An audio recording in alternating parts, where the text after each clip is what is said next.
Yeah? Yeah. Oh, yeah? There's a thesaurus in the library. Yeah is under Y. Good, I'll wait. Maybe you can hum the theme song, won't hold it against you if you get parts wrong. While the memory's not too strong, there's a piece of you from a time long gone. So while these fuzzy warm feelings remain, question we ask is still the same. Is it a treasure or just plain lame? Is this still good? Hello and welcome to Is This Still Good? A podcast about removing nostalgia goggles and dusting off treasures and or trash of yesteryear. I'm a host. My name's Gavin Murray. Joining me is another host. We should probably decide at some point if you say my name or I say my name, but I'm Sage. Hi. I was debating talking about it beforehand, but yes, we are two I wish you had. And we are joined by a third. Julian, would you like to introduce yourself? Hi, I'm Julian Hoxter, and these guys know me because I was a professor, I still am a professor, I should say, at the School of Cinema in San Francisco State, where I taught Gavin many years ago. Yeah, we're having on one of my favorite professors, Julian Hoxter, who I think I took your class like 3 or 4 times. Something like that. I haven't counted, but yeah. Yeah, you could not get rid of me. And we're here specifically because I wanted to talk about a film that you introduced me to, actually. From your course, we're talking about Rian Johnson's Brick. Okay. Rian who? I want to ask really quickly, how did you guys first see it? This was, this is one of those big film movies in high school, college. I saw it shortly after it came out. It'd been pitched to me as just a very stylized Moore. And at 17 or 18, when I saw it, I was okay just not understanding it and living in the vibes of the world. So now that it's been, between 15 and 20 years since I've seen it, I was very excited to revisit this movie. Rian Johnson's become one of my favorite directors. I've always been a huge fan of Joseph Gordon Levitt, which everyone cool calls JGL, obviously. Very shorthand. Yeah. But I haven't seen it since. But there's been a lot of times where I've sat down and almost rewatched it, but never have. That'd be Brothers Bloom for me. No, Brothers Bloom on loop? Well, not on loop, but more than once in the last 20 years. More than Looper, got it. I actually teach the beginning of Brothers Bloom in my introductory class now. A film that needs more exposure than it got, I think. Really does. Was not a well-beloved film. No. And I understand why to a certain extent, but I think it has pleasures, certainly. So I got to know, I missed Brick when it came out. As you can tell from my accent, I'm originally from England. And I came over to take up a job in the film school in 2008. And I was looking for something to use as a sort of a relatively cool introductory text that we could begin to think about, story and structure and genre and all these good things. And I came across Brick and really by accident watched it, loved it, realized that it would be the perfect text to, well, in my opinion, to do that work, and taught it for many years. I don't teach it anymore, but often think that maybe I should, because I haven't seen it for a while and I'd like to watch it again myself. And also to see, this, I guess, gets us to a certain extent to the purpose of today's conversation, to see how it would land now. I know how it landed with my students in 2008 to 12 or whatever it was, but we've moved on a little bit, and it'd be interesting to see how it plays. Maybe I will use it again. I think it has more payphones per minute than any film I've ever seen. Yeah. Which might be, you have to have an extra. The Matrix? This is a payphone. People put money in the slot and obtain goods and services. Yeah. Yeah. And I first, I think, watched it in your class, actually. Right. And it, for me, it was like a very hip and, like you both said, cool and vibey in a way that, has to have been extremely delicate to achieve with what Rian Johnson's trying to do, because it is a ballsy first movie to do. Might have required some reshoots and a bunch of ADR. Who knows? Yeah. But in fairness, I think he had a lot of time to work on the script. As far as I know, he was developing it or trying to get it financed for almost 10 years, I don't know, 7 to 8, Yeah. 8 years. That certainly gave him time to dwell on his first draft, right? Yeah, I think the number I saw was 7 7, years. was it? Okay. Which, yeah, no, he had some time to think about it. He also rehearsed with his actors for months. A lot of people... That's how long Hamilton took. And, you know, It's just a long time to focus on something. they're basically the same movie. I'd agree. Yeah. Oh, man. This as like a rapping musical, Gavin? I'll save it for the pitches. I'll save it for the reboot. Yeah, for anyone at home who hasn't seen Brick, I'm going to go ahead and do my best attempt at trying to summarize what is an extremely complicated movie. So if you have seen it, don't judge me. But Brick is about a mysterious note gets dropped in Brennan's locker. He opens up to find one of many notes that he will get throughout the film telling him to be in a place and expect a phone call at a phone booth.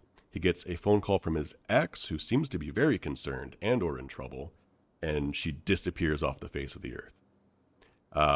He begins trying to find her to see why she needed help, only to find her dead and a web of drug dealers across his high school, and he tries to eke out who's behind her murder to make sure that they pay.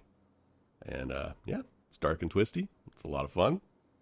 I would spoil it on this podcast, but it doesn't super matter for the context of talking about the film. But yeah, it's a web of lies and deception, and it's treated extremely coolly and genuine from everybody. There's not a hint of irony, or I'd say there's humor, but there's not any. No one's laughing at the movie in it. So that's what makes it odd. Yeah, it's not a crappy pastiche. It's using the genres with love and with fealty, you know? Yeah. Yeah. I mean, I do find it to be a very funny movie, but you're right. No one's winking at the audience. Right. I mean, it's the same way that, like, I am curious how, like, the films that it's, like, borrowing from, like, Maltese Falcon plays in its day and age. Like, is there built-in humor to this genre? Oh, yes, without a doubt. Most noirs... I'm thinking like most noirs that I've experienced that I really remember and like stand through the test of time, I would describe as like a lot of vibes happen and a lot of questions get asked, and the really good memorable ones are memorable because something wild happens in the last scene. Like every time I've rewatched Chinatown, I don't remember most of the movie beyond him getting his nose sliced and of course the ending. It's Chinatown, Jake. Yeah. It is, yeah. Yeah, I guess. Fun fact I want to drop about Chinatown. There's a sequel called The Two Jakes, and at no point does anyone say, forget it, The Two Jakes, it's The Two Chinatowns. No, I was just going to say, just in terms of going back to what you were saying a moment ago, Gavin, in terms of Maltese Falcon, that's full of humor. Absolutely. The way Bogart's character, Sam Spade, I think, treats the young Gunsel, and there's a whole bunch of stuff that is dryly, sardonically amusing, without a doubt. So, yeah, I think not all film noir are funny, but there is certainly humor in film noir. It's always, a lot of extremely clever people in a room. Yeah. And then the occasional idiot that is giving up information without realizing it over and over again. Yeah, everyone's being played for fools. Yeah, it's a really fun genre. The one that I was trying to think about, like, my way backwards, which is the way that Rian Johnson's talked about, like, when he was developing this, it was based on Miller's Crossing, leading him back into the Maltese Falcon and further and further. And for me, it was probably Brick into Miller's Crossing, which I don't remember being the most hilarious movie, but the Coens, like, are extremely clever, and I could see so much more of, like, what Rian Johnson's borrowing from them. Look into your heart. Yeah. There's a movie I haven't seen for ages. I should watch it again. There's something about the way that, like, a mystery, when it works, because I was trying to remember, when I think about mysteries, I do think about, like, J.J. Abrams now, for better or worse, and the idea of the mystery box, right, which is almost the complete opposite of this kind of movie, where it's like with these, you wind up with the joy comes from how tight the story is and how the plot unweaves and everything makes sense slowly, as opposed to, I guess, nothing ever making sense, which is now what mysteries can be. It does. I don't have a problem with the mystery box. I have a problem with it as like the designing principle of an entire authorship. Like when everything he's doing is like, no, I'm not going to answer the question. I'm going to dangle this box in front of you. Well, that's usually not satisfying.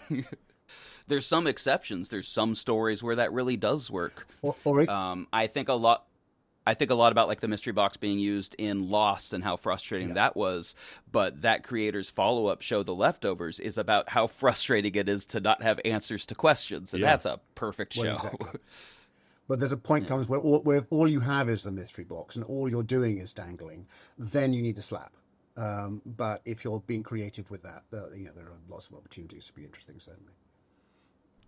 I was curious if you could reach back, and I was trying to remember what ways you were using Brick to teach. Oh, well, I think the great thing about Brick is that it's both a simple and a complex text, right? Mm-hmm. That at the story, the plot is pretty straightforward, and it follows the sort of twin tracks of two genres, the high school movie, and as you said, the hard-boiled detective. And if you have any sense of those genres, there's many pleasures to be found. But the basic plot structure is straightforward, which is the first reason I was teaching it. I wanted to have a story that was easy to follow when you broke it down, but had complexity built on top of it. And that complexity is about character, it's about dialogue, it's about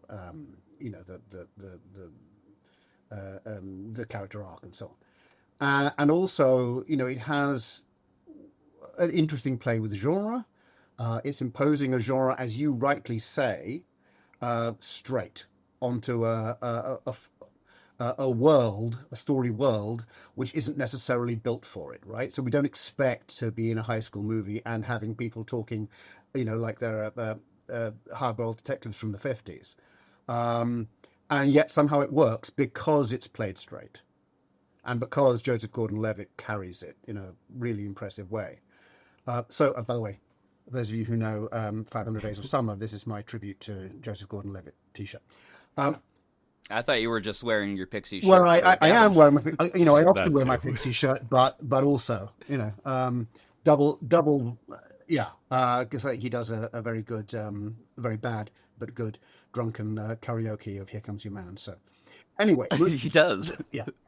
So anyway, moving on. So it's something that lets you think about the sort of joy of mainstream structure, story structure that is being played out in a way that gives you what great genre movies should have, and that is they should be a combination of repetition, things that we expect from a genre, and difference, things that are new and exciting or innovative or wacky, and Brick, it seems to me, is a lovely starting point for students who are interested in engaging with the full potential of independent cinema and of genre cinema. And I'm a massive fan of genre cinema, most genres. Try me on romantic comedies and I'll put up with them. But, most genres I'm with and have written in. So that, I think, was the short version of that answer. I mean, we can go on and talk about details and so on, but I wanted something that I thought would inspire people, intrigue them, make them work a bit, but not have to go too far to understand the way in which a relatively mainstream genre movie works, while also seeing the innovation that this film brings.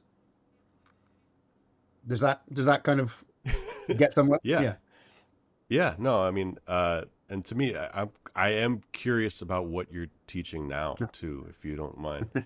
Well, I'm not sure whether it existed when you were there, but one of the things that I did was, because there wasn't an introductory lecture class for screenwriting, because everyone was going, how can you teach screenwriting in a lecture class? And there's I get that. But I did write an introductory lecture class, which, for those of you playing at home, is Cine 450, Fundamentals of Screenwriting. Come take it.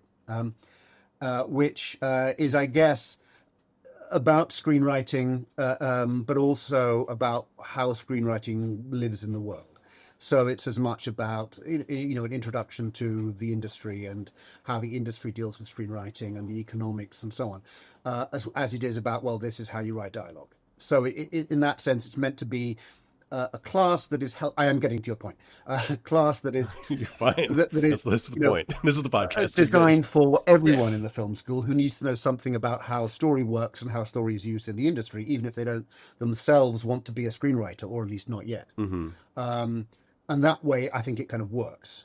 And so for that reason, in that class right now, I'm teaching 3 big case studies. I mean, we make reference to countless films, but 3 big case studies. And the first is unashamedly a well-written mainstream film. So right now I'm using How to Train Your Dragon, the original cartoon, How to Train Your Dragon. So hot right now. Yeah, Pardon? very in. Yeah, right. Someone should make a live action version of that. I think we're due. Yeah. I just,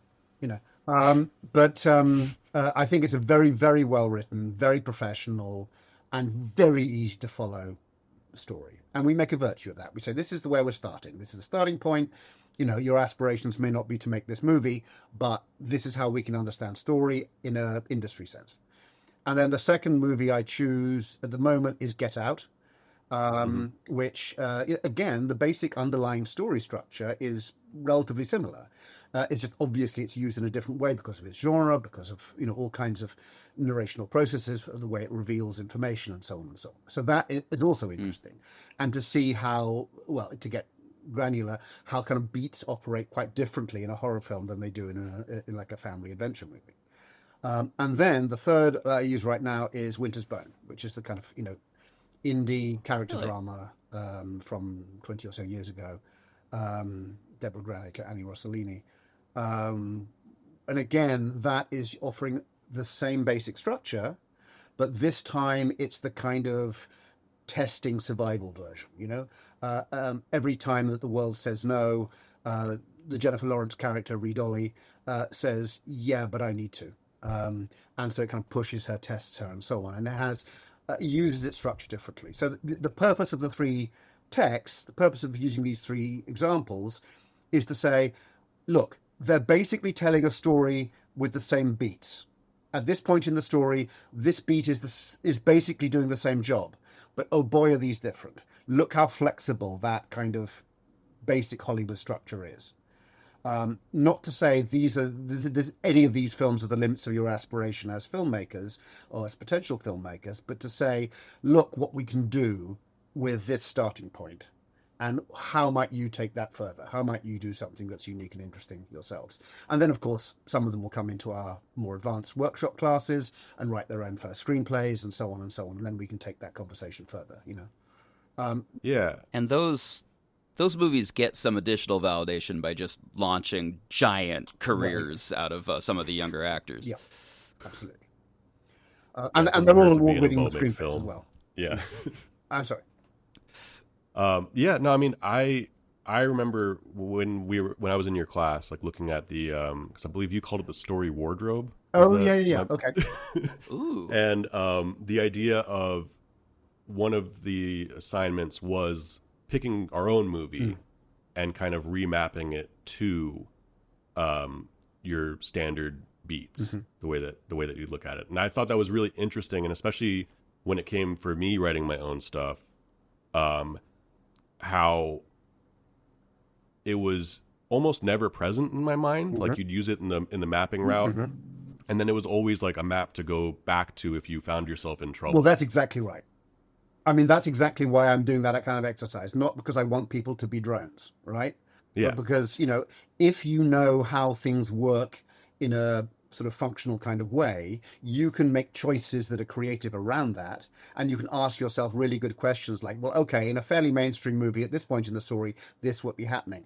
I want to do something different, but I have something to refer it to and make a judgment about whether or not that's a good thing, whether that's going to work for me or not, whether that's going to get me in trouble down the road, or whether actually my breaking away from standard structure is, a boon, is great, it's cool. So yeah, I mean, that's precisely why I offered that exercise. Yeah, I'm glad. And you can only break rules that you know. can only break rules that you know exist. Right. Yeah, because I break plenty of rules that I don't know exist. okay, fair enough. And ignorance does not hold up in most courts. But that can also be fun, right? So when you do that, and then you realize that, either it takes you somewhere really interesting and you flow forward, or you realize that you're in trouble because you've kind of gone off the reservation and aren't sure how or why. Either way, it's an interesting lesson. Yeah. Sage, you took screenwriting as well, right? I do, which is why I'm so confused that I've never heard of a story wardrobe, and of course immediately rejecting the new idea since it was not a part of my education. The story. I'm kidding. Yeah. I mean, the story wardrobe was just an analogy I came up one day to describe the relationship between plot and story and character arc and theme. And it just seemed to be a useful illustration. If you want, but you're very welcome to say no, I will explain it for the benefit of your audience, but it's not that interesting, so, We could make a decision in post. I'd love to hear That's it. very true, yeah. All right, Yeah. here's the basic deal, right? So, imagine a wardrobe, like a freestanding wardrobe that you buy from IKEA, and you put it together, and hopefully it stays up. So if you imagine that freestanding wardrobe as the theme of your film, and by theme I mean a big word like loyalty or family or growing up or love or love is in, but anyway, but yeah, okay, love. So the theme of your story is the wardrobe. It's this big thing. It's not going anywhere. It's structurally sound, and there are many stories that I might be able to tell about one character, but this one is the one about betrayal. This one is the one about whatever it is, and that's not going to change. That's going to be the primary theme. There are other themes too, sub themes, fine, but basically that's the theme. So if you imagine in that wardrobe, there's a clothes rail, right, that you hang your clothes on, and if you think of that, and it's kind of fixed into the wardrobe at either end, it's not going anywhere because the wardrobe is Rigid, yeah. And if you think of that rail as the character arc, right? So it goes from one side to the other. The character may well change. Their attitude to their theme may change, but the theme is still the theme, and the character is still dealing with that theme. And if you didn't have the wardrobe, the clothes rail would fall on the floor, and there would be nothing to kind of hold it together, right? The character's making choices, but yes, about what? The theme is what they're making choices about. So then I'll get through this as quick as I can. So then you've got clothes hangers hanging off the clothes rail, and those clothes hangers are story beats. And here we have the difference between story and plot, where plot is what we see on screen, it's the events that happen, and story is like subtext, is the character meaning, the character development beats that underlie that. And again, you have a bunch of clothes hangers on this clothes rail, implying that there are different beats where the story develops, where the character comes to a different position in relation to the theme, but those are the underlying beats. Whereas the plot is all the gaudy clothes that you put on the clothes hangers. Yeah, that's what we see. That's what we spend our money on. That's why we have spaceships, But without the wardrobe, without the theme, all of that stuff falls onto the floor because all it's doing is serving itself. It's not serving an idea of story. Now that's a really fast version of the idea, but the idea is that theme drives everything. Theme drives the character's arc in a results-oriented character, and we don't always have those. And then story demarcates moments of development, and plot is what we see on screen. Does that make some kind of sense as I've described it? It's easier when you've got like a diagram, but yeah. Well, I will say that I had immediately assumed that a story wardrobe would be the part of a structure where a character enters like a new world and has to learn things, but that's just because wardrobe's so tightly aligned with Narnia in my mind. Right. Well, but and then the other thing that I think this was important to say, especially the difference between story and plot in relation to Brick, because I do not care about the plot of Brick, and I very much care about the story of Brick. Well, and I didn't know that sentence before this podcast. No, but what you're talking about, if you don't, Please. But that brings us to the ending of Brick. And one of the things that I think is powerful about Brick is that it has a different ending in the story and in the plot, right? In the plot, Brendan's successful. spoilers, but there you go. He finds out who is responsible for his girlfriend's death, both who killed her and also, who set it all up, right? The mastermind, if you will, behind it. So he does his detective job. It works.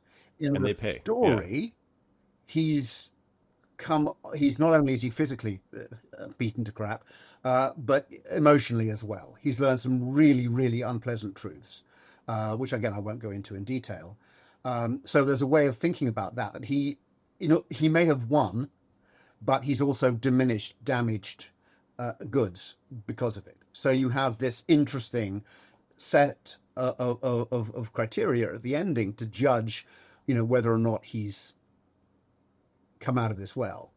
As an emotional being, not so well, as a detective who has done stuff pretty well. And that, I think, again, is a really interesting lesson for beginning screenwriters, that you don't have to tie everything up neatly, even if you're being relatively conventional in your storytelling. You can have a difference between the emotional weight of a story and the have I done the thing I was setting out to do. I agree with you, Sage. Yeah. Not to prove that I was paying attention in class a little bit more, but yeah, and I always think of the storytelling, again, it's going back to what was nice about a lot of the tools that you gave us in class was looking back not at necessarily story structure as a whole, but also how you need to keep, there's always a higher level of your own story that you're referencing. Right. And everything is going back to theme. Right. And what I liked too is, like, instead of 3-act structure, you often were talking more about like 5-act structure and like the W, that you never end at the same point that you started. Right. And this is definitely, as noirs tend to be, most people are losing in noir stories. But you get a character who is just getting stabbed over and over again, metaphorically, and it ends with knives twisting. It doesn't, he may be left standing, but yeah. But the knives are out? Is that what you're saying? I see what you did there. I do find it funny thinking about Ryan's future projects that he was like, I'm going to make the most serious noir film I can to start. And now he's making these pretty broad detective stories. And he's just like, yeah, we're going to have a grand old goofy time. Right. Let's get Daniel Craig in a fun accent. Yes, Daniel Craig. I guarantee. Exactly. Yeah. What if we did a Foghorn Leghorn Agatha Christie? Yeah. Beautiful.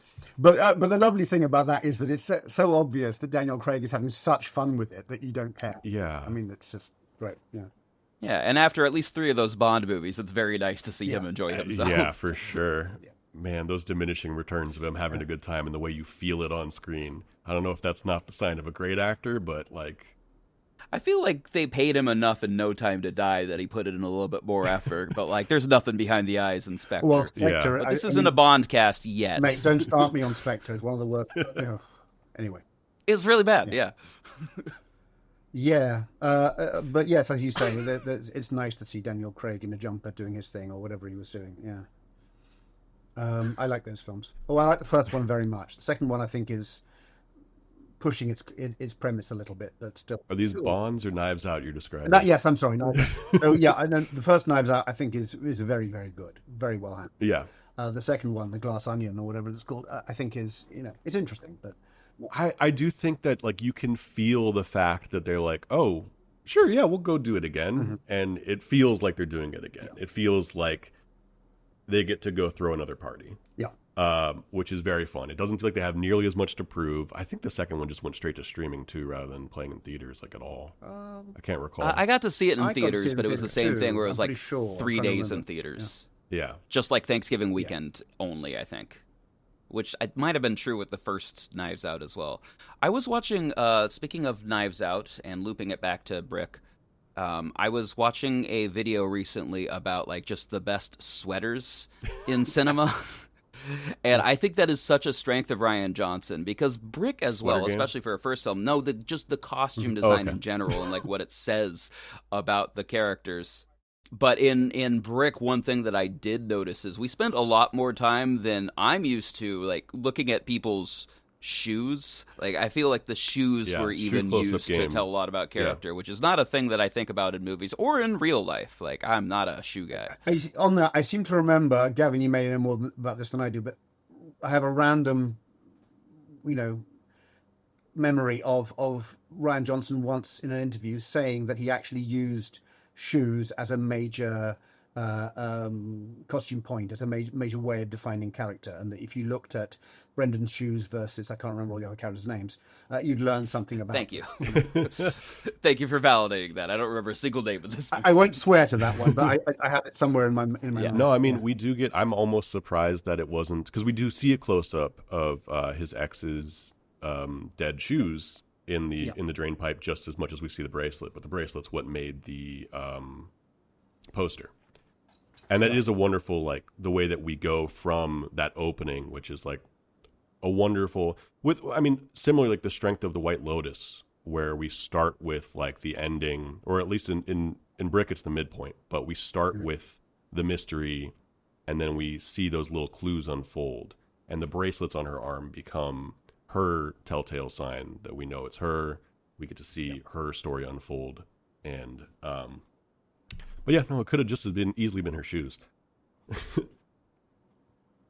Yeah, slightly more fetishistic, perhaps, but yes, yeah. My favorite scene in the movie where JGL is running away from the second unknown assailant and goes around a corner, takes off his shoes so that he can stealthily do a sleight attack and knock him out. And I love it. I also love that guy just like, no, it's revealed at the end of the movie. It's like, no, that was just like a separate thing nice that happened. It was the second guy. Yeah. Second guy trying to attack you and knife you. But also there's really good Foley work or whatever they did on his clumping boots as well. As he's coming forward, I remember that now. Now that you mention it, it's extremely vivid. You wind up paying attention to their gait because you're left with each of them is getting a solo shot of them running, and you're isolated on their shoes, which sets up the story building of him being able to take off his shoes to do the stealth move, and then is capped with the most cartoony bong of the assailant running into a post. Yeah. That one's, if I can have a boring little sound mixer corner. So you call it Foley. I was like watching it through and being like, this doesn't line. If it was Foley, it would line up. They don't do a great job with ADR in this movie anyway, but not to the level that it like truly bothers me. But there's definitely there's one kind of close up of running, and it's then just that looped because the footsteps are not matching at all.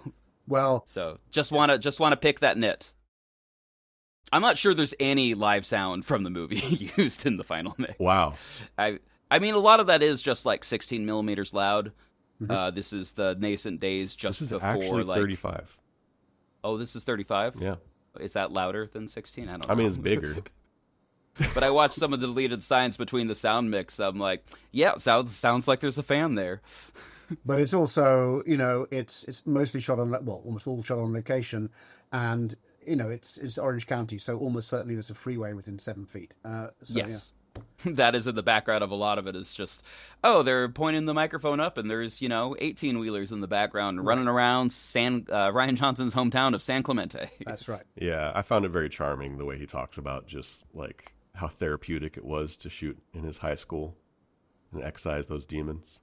They actually did a lot of to tap into cinematography for a moment. This is Steve Yudlin who. No, this is a sound mixing podcast. You're not allowed to talk about cinematography. I feel I'm out of my depth here. You got the wrong guest now, but yeah. Well, I just find it charming that this is not a big budget movie. They raised the money. Sounds like it was mostly family members putting up the $450,000 they used. And Steve Yudlin was passing the script out to producers on his other jobs to see if they could get a bite. So it's it's 7 years to make it happen, but it does sound like it was very grassroots. But with that in mind, they did a bunch of little visual tricks, and there's a lot of speed ramping that's all done in camera on 35, and a lot of it's basically shot in reverse too, so they can get the car coming up as fast as they can and make it still safe, or the garbage bag that comes out of the thing and goes into the face in the dream sequences. Right. They're filming that all in reverse. And they also just would retime dialogue. to make things happen faster and fit the beats that he wanted, which neo-noirs in general are known for the speed at which the characters are talking. Speaking of which, losing losing the air as I'm trying to speak. But yeah, the dialogue in this is super charming too. I wish I could had the quotes to bring up, but like the cattiness of like the drama kid, how she has a freshman on her lap at all times and treats them like literally like lapdogs. And they literally respond to lapdog. It's amazing. It's such a playful, weird version of high school, and the world building is so fast and clean. It's lovely. Julian, do you have a favorite scene or moment in the film? Oof, I have so many. I mean, that's a really... I should have thought about that. I don't know that I do have one favorite moment. I mean, I think in some ways, the end, just his face at the end, I think is just powerful. That's from the performance after he's had the confrontation on the football pitch or wherever he is with the villain. But there's also a moment when he first gets into the Pin's car, and the Pin is the kingpin. We should probably talk about the Pin. And then the Pin has this weird standing lamp in his car. That as the car goes along jiggles, it's great. And I'm just sitting there listening to the dialogue and just trying not to laugh at that moment, at the same time as I'm trying to listen to what is an interesting confrontation interaction between the two of them. And that seems to me in some ways to sort of sum up what Rian Johnson could have done wrong if he'd really followed that sort of too cute version of making a film noir about teenagers, but he doesn't. But every now and again he reminds us that they are teenagers, or maybe early 20s, but basically young people. By making them do something that is or have something in their lives that is completely silly, and that no real gangster would have. Well, and that moment too is coming right after the attack that Sage you were talking about, where we're led to believe that was the Pin's assassin. And him getting into the car is a literal flip of the coin, whether or not he's going to be murdered or handed money. And like the tension, by that point, I'm entirely bought in and I believe it. And the discomfort of not only is the Pin seated with that lamp, but Brandon doesn't have a place to sit. He's standing hunched over in a van the entire scene. And the discomfort's just wonderful. But there are some great performances. I mean, it's been so long since I've seen it. But the guy with the wife beater vest, who's Tug, very violent, he's really good. That actor. He doesn't have that big a part, but just that sense of kind of repressed violence that's always on the edge of exploding. There's a bunch. Nora Zehetner is the femme fatale. Again, and maybe an understated performance, but interestingly so. Lots of really good acting, I think, in that film. Yeah. And obviously, Joseph Gordon Levitt. Yeah, he's doing okay. He got a career. It was fun going from, because I was a fan of Third Rock from the Sun, too, going into this. Too. And a very different performance from what we're used to seeing him in.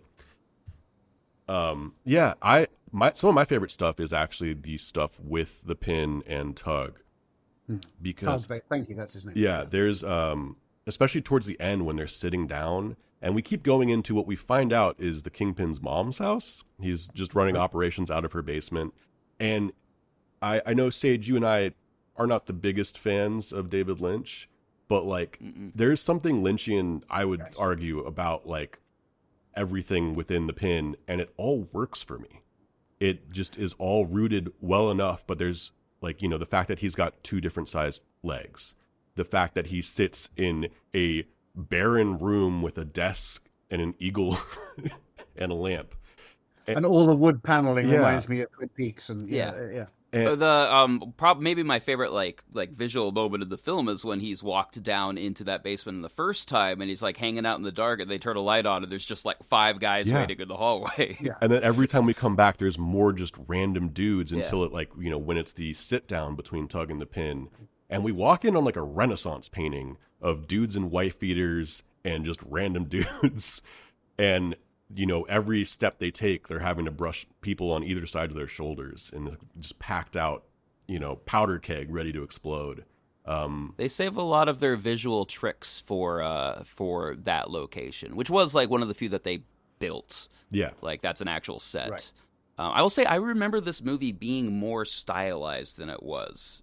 And that's a complaint. In my head, Brick is like, like really visually innovative on a level of like an Edgar Wright film or like Crank or something. And like, I don't want to take anything away from the cool stuff that it does, but in my head it was like, oh, every scene has something wild, and that's just not true.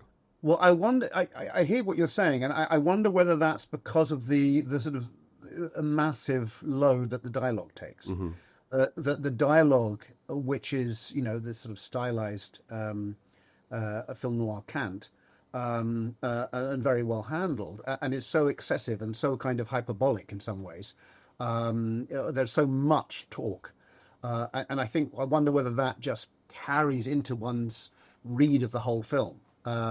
Not to say that's what you think, Sage, but I maybe it's what I think. That I feel the film is more stylized because the dialogue just takes you over in that way and makes you completely buy in. Yeah, the cinematography is actually pretty slick, and there are some tricks happening, especially whenever like Tug's on screen, because like you're saying, like he is either in the background angrily flexing, or he is moving, or slowly walking towards camera. But then they ramp it follows. So demon. he like moves super fast too. Like that's really fun. But I think, like you're saying, a lot of the speed with which like you kind of remember this film, because it does feel very fast, is actually just the dialogue is very fast. And like it's actually somewhat sparsely shot. And they one thing that I really want to talk about is a character who's basically just always shot in the cheapest location that the scout could find, and that is Brain, who is a very functionary character. They just assign him, do this research while I'm doing something else so you can tell me later, like get me from step 1 to step 2. And I realized through the I want to get your guys' take on this. Is Brain real? No, genuinely, this is This is the theory that I found after. I always assumed he was, but not only is he okay, so he's named Brain, but there's also a thing towards the end after JGL confronts Emily. See, I don't remember anyone's name.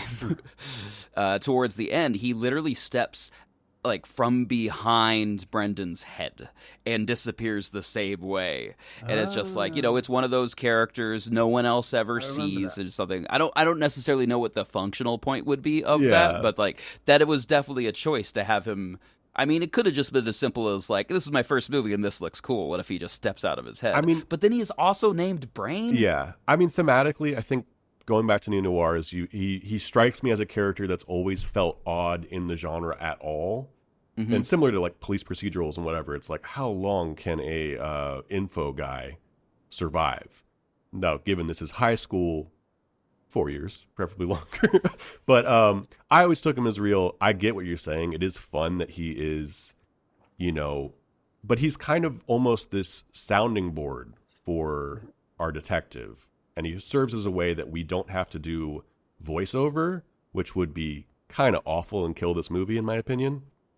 Instead, we get to have him talking to Brain. Yeah, I'm sure they tried. I'm sure there's a version of Brick with Vito. Original strategy in that way, yes. Yeah. And I think, but I think that the point I'd forgotten the moment that you're talking about, where he kind of pops out from behind the head. I remember it now very well. But again, that's sort of having fun with the idea that he's both a character and a plot function, right? That he's, and I think actually the young actor does well with the part. Understates it very nicely.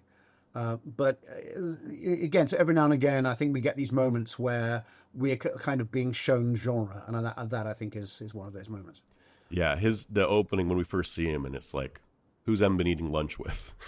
It's like, again, riding that fine line of discovering the tone in this movie that it magically lands. I'm still very surprised and in awe of its ability to do so. Yeah, I was kind of surprised at how many faces I like half recognized in this movie. Right. Yeah. There's like they've all had careers, but none of them blew up aside from Joseph Gordon Levitt, who kind of already was Was this a making stardom for him, or was this kind of a confirming? I think it was a sort of confirming his breadth, not Mm-hmm. not confirming his potential stardom. That would be my instinctive response, I think, to that. Yeah, I He was mean, a real aside, actor and not just a sort of doing comedy turns on Third Rock, yeah, that was obviously the big one that people had seen him in, but he'd like then been a little indie darling for a little bit. Yeah, Ryan Johnson saw him in a film called Manic, which that's right. is not great, but he is very good in it, and Yeah. obviously Treasure Planet, guys, friend of the podcast, Treasure Planet. Yeah. He also had that interesting bend where, I mean, because he went on to do, what was that, Italian American with Scarlett Johansson? Oh, Don John, his Yeah, yeah, directorial debut. And he was That's a doing wild hit movie. record for a while. He like kind of saw the user-generated content boom coming and was trying to network together people doing this thing. I don't know if that was his brainchild or not, but I was paying attention to it for a while. It was a very interesting experiment that always felt a little weird. The idea of like collaboration is beautiful. Like but internet strangers collaborating for free has some dicey stuff to it as well, Mm-hmm. and doesn't often lead to quality, I'd argue. Iron Sky being one that I paid a lot of attention to, and it's interesting, if nothing else. Opening up to screenwriting, Julian, is there anything that you'd want to talk about specifically with regards to storytelling, or any films that made you interested in screenwriting in the first place, or what your journey's been with that? I mean, so many. I mean, one of the problems is when you've lived many, many years on this world, narrowing down. Like when people ask you, "What's your favorite film?" It changes on the day, but I try to answer it honestly Yeah, each day. yeah. No, I mean, sure. I mean, I do too. But I don't think I have one that interests me, other than in some ways, one of the ones that always comes to mind is the original Wicker Man. Mm. Not Nicolas Cage and bees. Those of you who haven't That's the been, only way I know the Wicker Man. Yeah. yeah, it's a Robin Hardy. I can't remember. Is it late 60s? Well, early he like 70s? puts on the bear costume and kicks that girl in the face. Yeah, well, no, but so the Wicker Man is a horror, kind of a horror film, set in Scotland about a policeman who goes to a very kind of lonely island in order to follow the lead about a disappearing person, and lots of weird things happen. If you haven't seen it, it's one of the great British films. We may have you back on to talk about it if you'd ever be down. Ooh, now you're talking. But wake anyway, her up. I won't spoil the plot. But Google Wicker Man, not the Nicolas Cage. Google Wicker Man. But what's great about that? One of the things that's great about that is how it manages to creep you out as a slow burn. That nothing sort of ostensibly violent happens, at least not for a long time. But there's lots of, to be crass, creepy shit that happens. And sorry, that was, I think, some stupid announcement came up on my All good. screen. The film just takes its time and lets you live in a world in which you're kind of following this policeman and finding things that are weirder and weirder and weirder and weirder and weirder, To as actually, you go on. sorry, And I love that process. And sadly, that's something that modern Hollywood film rarely has time for nowadays. well, I want to ask about, given that Yeah. and talking about Yeah. genre and screenwriting, when it comes to writing tone into a script, I mean, so much of it is, obviously film is a collaborative medium. You have your director and actors setting parts of the tone, cinematography and production design, filling that out, but it's all based on the script and the vision that the director is getting from the script. What are some of the ways that you've seen best to try and capture tone? In a script, you mean? Yes. That's a great question. I mean, I think it depends on the kind of tone and what you're trying to say. But one of the most important choices that you can make is how you write description. Mm-hmm. And description is, by which I mean, for those of you who aren't screenwriters, what we might call action. You have what's going on in the scene. What do we see? You have to describe that in some way. Yeah.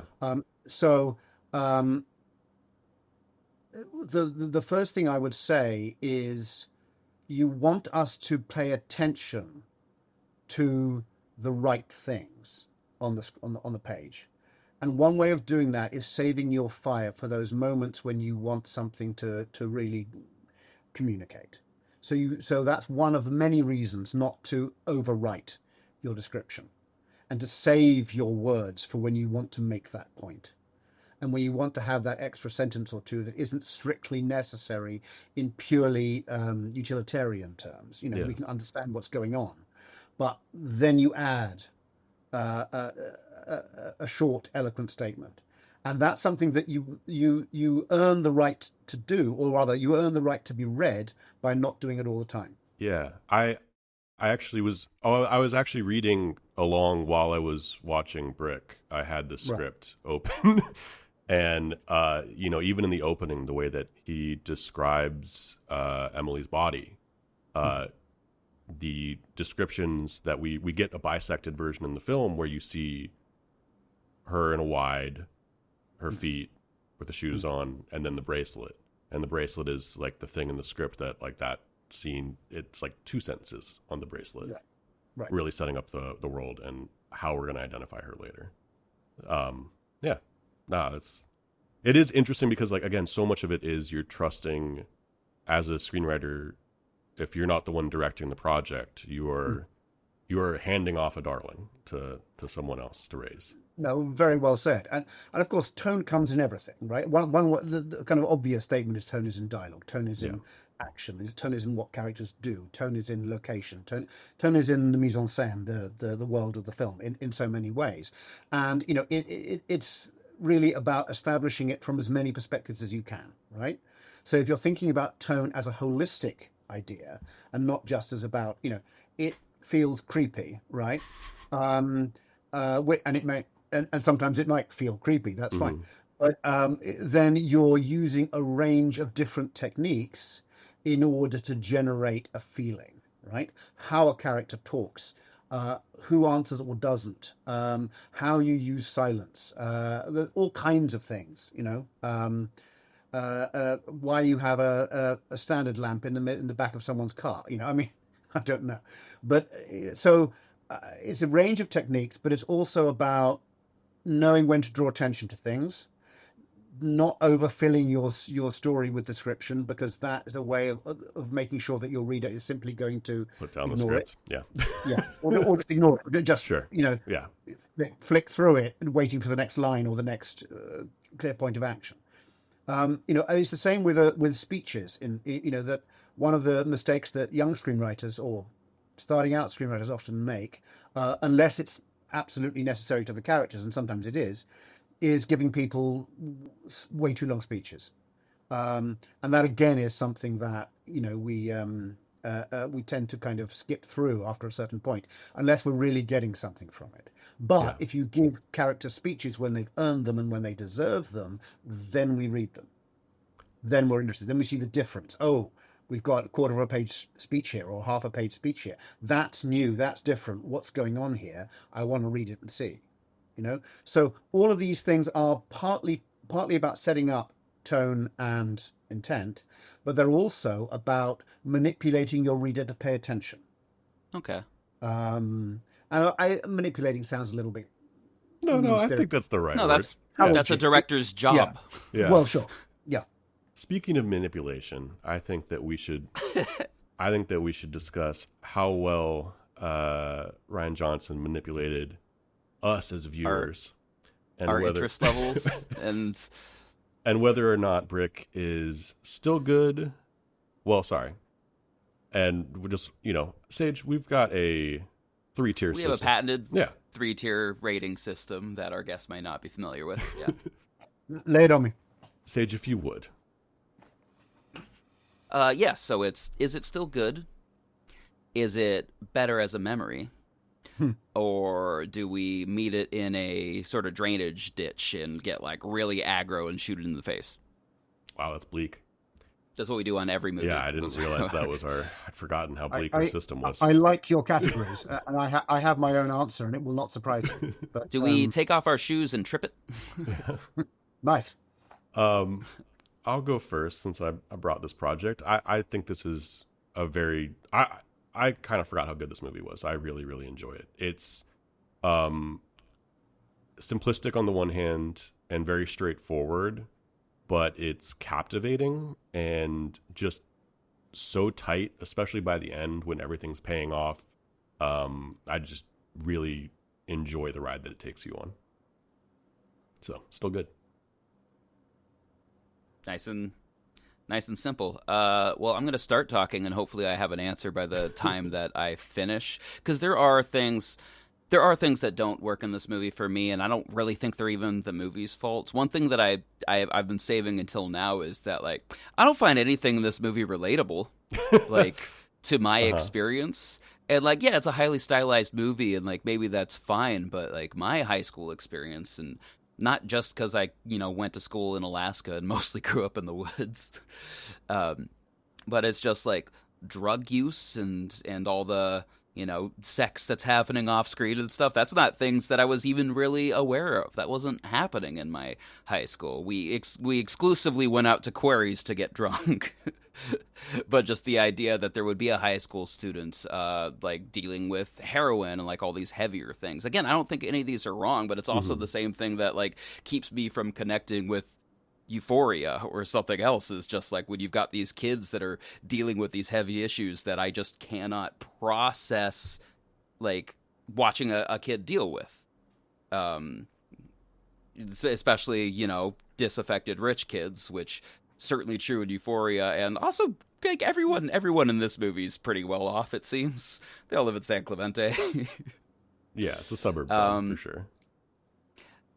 Yeah, I also like to know what's going on in films, and that kind of keeps me away from like a lot of noirs.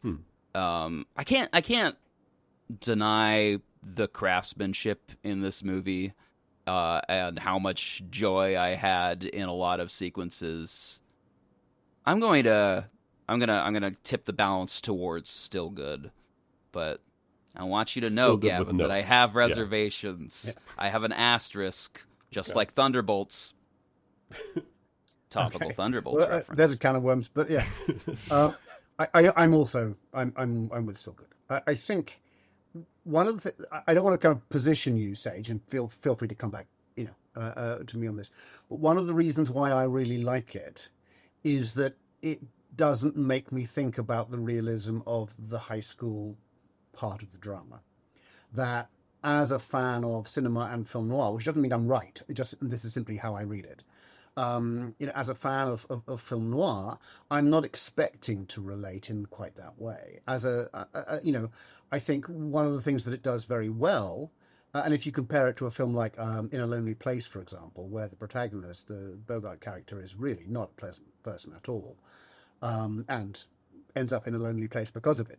That we don't have to love Brendan, but we have to respect him, or respect his process, and also to respect what a hard-boiled detective does. And one of the things that a hard-boiled detective does is leads with his chin. That rather than waiting for evidence to come to him or to talk to people in stately drawing rooms about it, the hard-boiled detective opens the door and waits for the fist in his face, and depending on who hits him, he learns something, right? Yeah. I mean, it's more complicated than that, of course, but and Brendan does a very good job of putting things together and manipulating the outcome. But that sense in which he takes his punishment, that he's a true hard-boiled detective, who ends up physically damaged as well as emotionally damaged. To me, that rings true as a fan of genre. I understand what Sage is saying. I think if I saw this more as a teen movie, I think I would have similar reservations. But this isn't about me being right or wrong. This is simply how as a film fan I'm responding to the genre hybridity in the film. Yeah. I respond to the noir elements much more strongly, and therefore I'm taken along by them. No, but that's just me. I think that's interesting because it very much, I've seen it talked about as a high school movie and a noir, and right. I think you're right. I don't think it really is a high school movie. It's a noir that's set in a high school.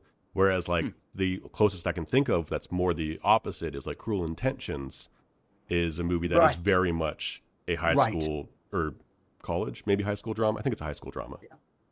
That leans much Your more. point still holds either way, but yeah.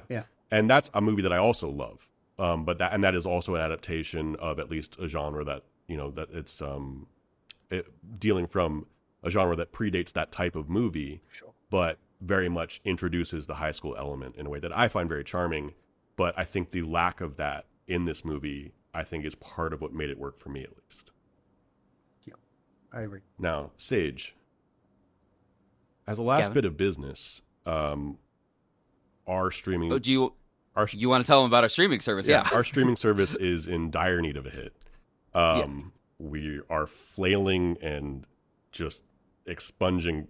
Money is just pouring out of our pockets. So I gathered some money together, and I got like a strong investment pitch, and we bought the service is called Goodflix. I don't know if you've heard about it, Julian. We haven't done so much PR push because we can't afford to. We've been saving our money to buy the rights to the noir genre. We're the only people that can make noir, and we'd like to be responsible with it, but we'd also like to cash in for the investors. So I want to put some hive mind together and get some ideas going. We're not going to pay you for your ideas. As a professional screenwriter, very clear. Yeah. But yeah, where if you were go ahead. Making a modern noir, not even noir, just not even modern, but just like not something set in the 40s. It can be set anywhere, anytime, just not a traditional noir. Aside from the 1940s and or a 2000s high school in Southern California, where would you like to see a noir set? And what would like an element that you'd want to see in your heart of hearts? We're reviving a canceled undercover police program from the 80s. Oh, it's not a remake, it's a reboot. You see, the guys in charge of this stuff lack creativity. What the fuck is a reboot? So all they do now is recycle shit from the past. We're working on less of a shriekle and more of a screamake. Expect us all not to notice. I like it. Another! Okay, I mean, top of my head, right? Yeah. You know, by the way, if you guys want to have a conversation about this some other time, I'm happy to think about it properly. But let's do it now. Top of my head, I would like to see it in a very blue collar science fiction setting. One of the genres that I like the most is blue collar science fiction. I mean, Alien is blue collar science fiction under one definition. A Blade Runner in some ways is blue collar science fiction. Yeah. Outland is one of my favorite films, and so on and so on. And just that sense of, and again, it wouldn't need to be massive budget, you know, it could be set in a district where, you know, there's a few neon signs, right? We don't have to kind of do anything too complicated.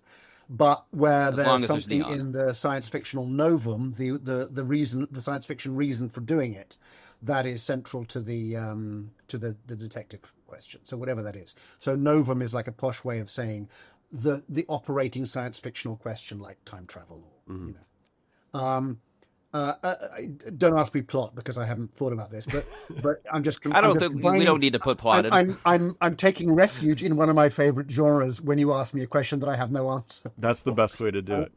Well, yeah, but seriously, folks, that's one of the ways to get good ideas. You know, for your writing, and whether you guys have any interest in blue collar science fiction and noir, I suddenly do. And now I'm suddenly thinking about it. Where it'll take me, who the hell knows? But that would be one thought. But you see, because I love taking a beloved genre and turning a trope. You know, that's what makes. Well, that's kind of what Brick is, right? Yeah. That's what makes films interesting for me. Genre films interesting. And in my own writing, that's kind of what I try and do.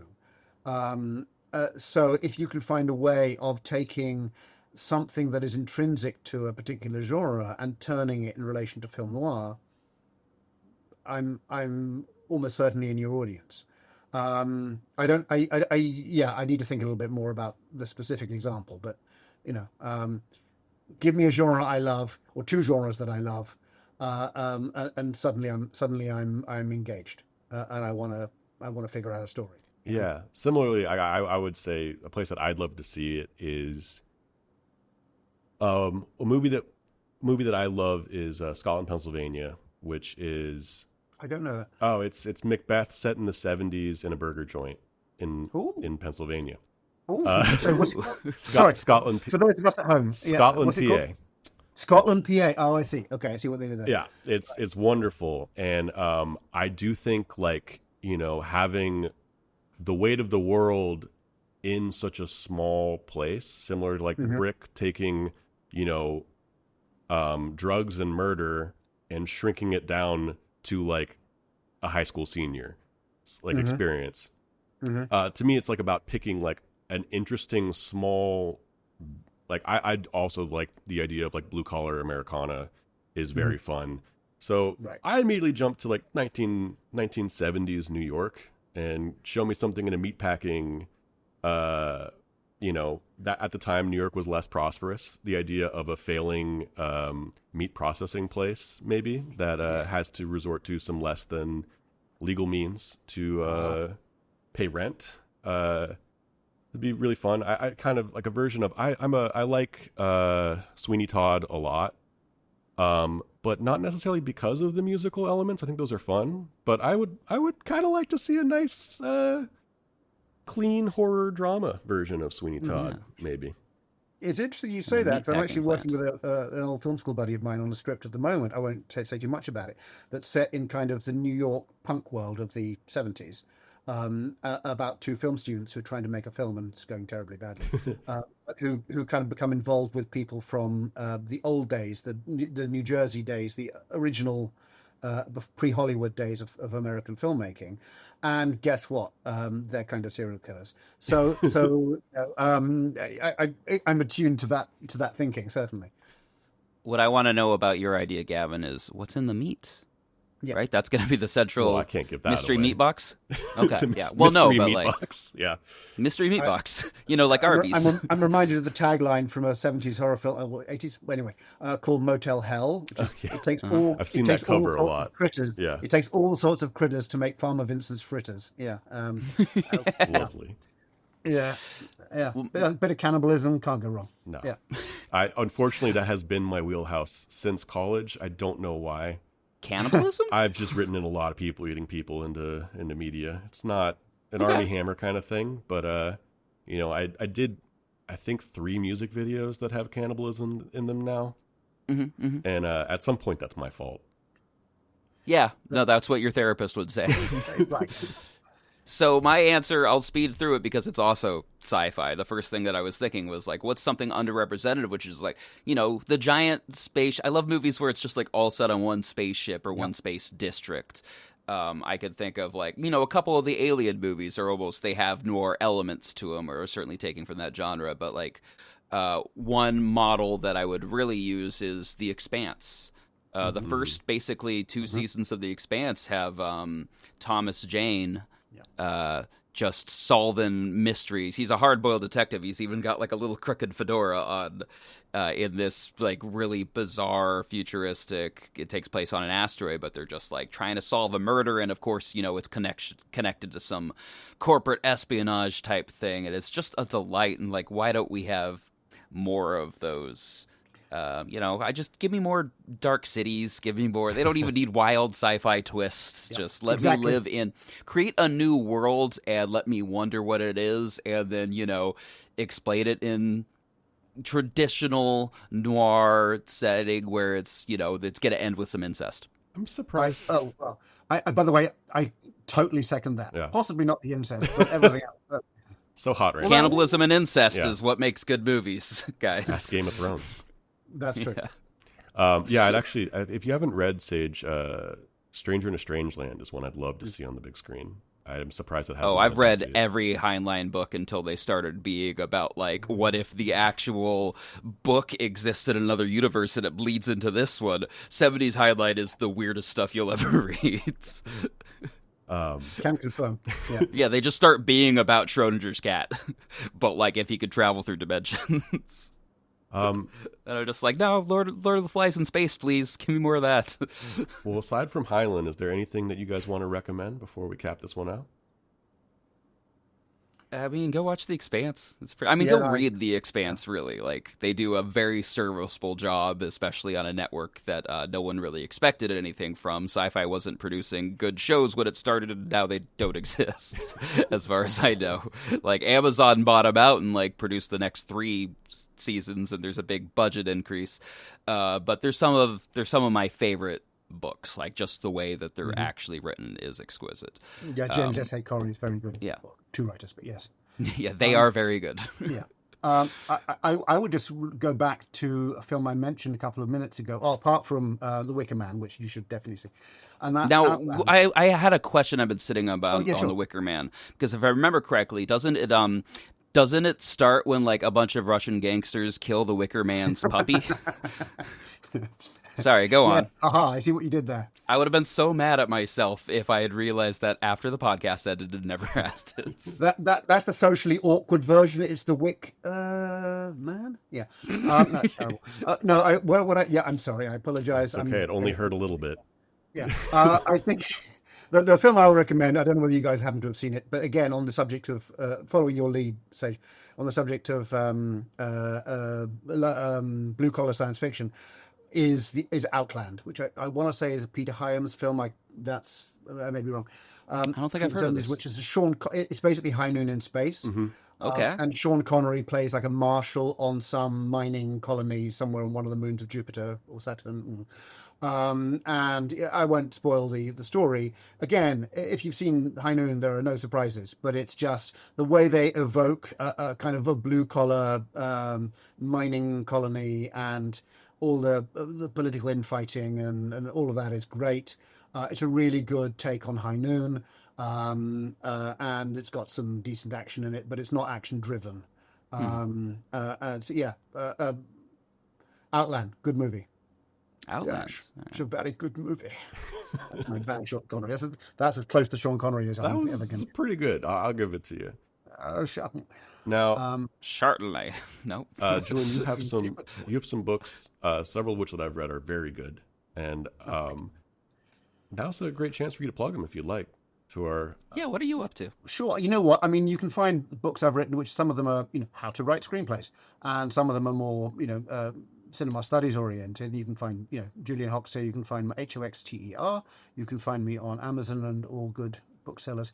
But what I would plug very quickly is something I've just begun with my wife, actually, as the artist, which is a project called Monster 45. And Monster 45 is an online comic book, or is developing into one, set in 1945, the end of World War II, in a world where monsters actually exist. So at the end of World War II, you have, countries being taken over, realigned, starting as new. You have a kind of a world in which many of the dark corners are coming into the light, and guess what's there, right? So it's a period historical horror monster, if you will, franchise. And our first story, which will be launching soon, we have at monster45.com. We have a little intro that's up to the whole concept, but we're going to be starting our main first story, which is Operation Werewolf. And Operation Werewolf has the idea that there was a Nazi Operation Werewolf, which basically was about opening escape routes for scumbag Nazis to go to Argentina and so on. Mm-hmm. And we thought, wouldn't it be fun if the Nazis trying to open these escape routes ran into some actual werewolves? And guess what? I do think that would be fun. That does sound fun. Thank you. I also always thought that this was what Castle Wolfenstein was about. Well, and I can't believe obviously that's somewhere in the background. So we have this great story already written, and as a screenplay, it's already won some awards. Operation Werewolf that we will be launching soon, which is about werewolves eating Nazis, and you really can't ask for more than that. Yeah, and our werewolves. I would like that to be the world I live in. This is the trope turn. Our werewolves. I mean, you wouldn't want to be around them when they're hungry, but they're kind of the heroes. And guess what? The Nazis aren't. So bold, high concept. Bold political stance in 2025. Yeah, I know. I'm going to get sent. I shouldn't joke about this, but they'll revoke my citizenship and send me to somewhere. Awful. Yeah, we should say the views of Julian Hoxter are not necessarily the views of this podcast. I have an important philosophical question to ask everyone. So is it, if you are a werewolf, is it okay to eat a Nazi? Oh, yeah. Yeah. Now, going back to cannibalism, is No. is it Like, you're okay a to eat werewolf. Nazis You're a in werewolf. general? A whole different thing. If you're a werewolf, find a Nazi, eat him. Game over. Those are the views of this podcast. Yeah. Fair enough. I subscribe to your...